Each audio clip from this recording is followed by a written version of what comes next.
नमस्कार साथियों, श्रीमद् भगवत गीता के पास आपके हर प्रश्न का उत्तर है। चाहे आपकी कोई भी परेशानी हो, कोई भी इच्छा हो, श्रीमद् भगवत गीता आपके हर प्रश्न का उत्तर देती है, आपकी हर समस्या का हल देती है।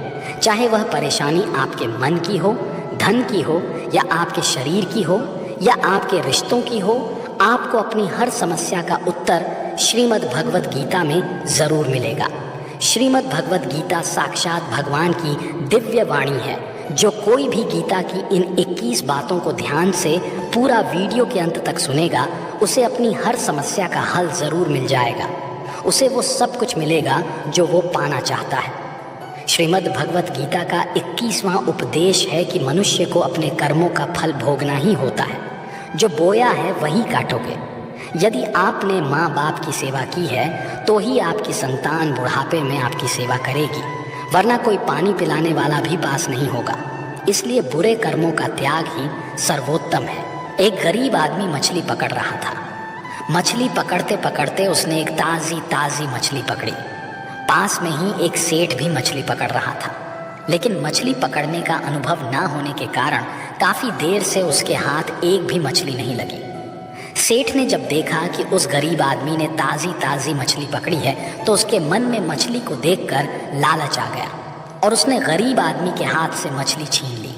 गरीब आदमी ने सेठ से कहा, ये मछली मैंने पकड़ी है, आप इसे क्यों छीन रहे हैं? सेठ ने अपनी ताकत दिखाते हुए उस गरीब आदमी से कहा, चल जा, दूसरी पकड़ लेना, ये मछली तो अब मेरी है।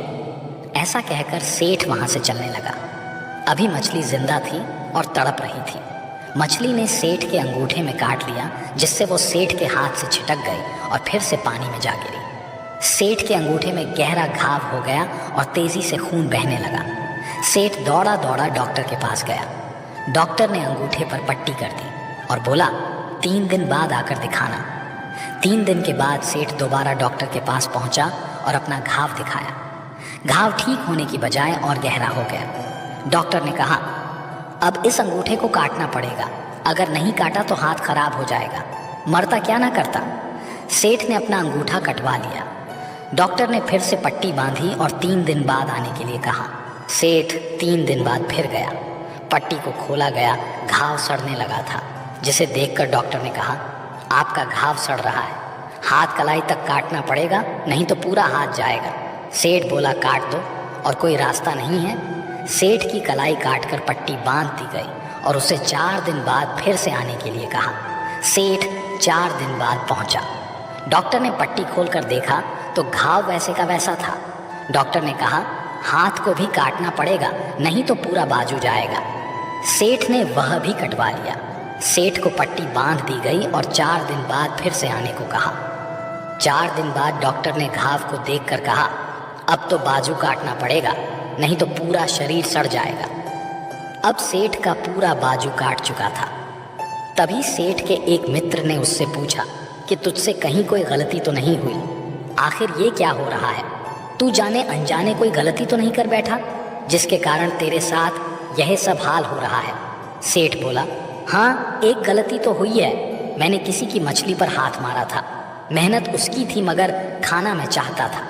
मित्र ने जैसे ही सुना, उसने सेठ से कहा, ज़रूर, ये उस मछली वाले आदमी की वजह से ही हो रहा है। तू जल्दी से जा और उसे ढूंढ, उसके सामने नाक रगड़ और माफ़ी मांग। सेठ दौड़ा और उस गरीब आदमी को ढूंढा। उसके पैरों में गिर गया और उससे पूछा, ये तूने क्या किया? क्या तुझे कोई तंत्र मंत्र की विद्या आती है? तूने क्या किया मेरे साथ? कोई श्राप दिया, कोई बद्दुआ दी? तूने क्या कहा? गरीब आदमी हाथ जोड़कर बोला, मैंने तो कुछ नहीं किया सेठ, बस ऊपर देखा और कहा, हे भगवान, इसने मुझे अपनी ताकत दिखाई है, तू इसे अपनी ताकत दिखा दे। मित्रों, हमेशा याद रखिए, बुरे कर्मों का फल भी बुरा ही होता है।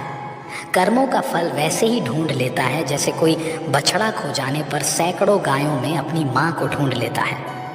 कर्म फल से कोई नहीं बच सकता।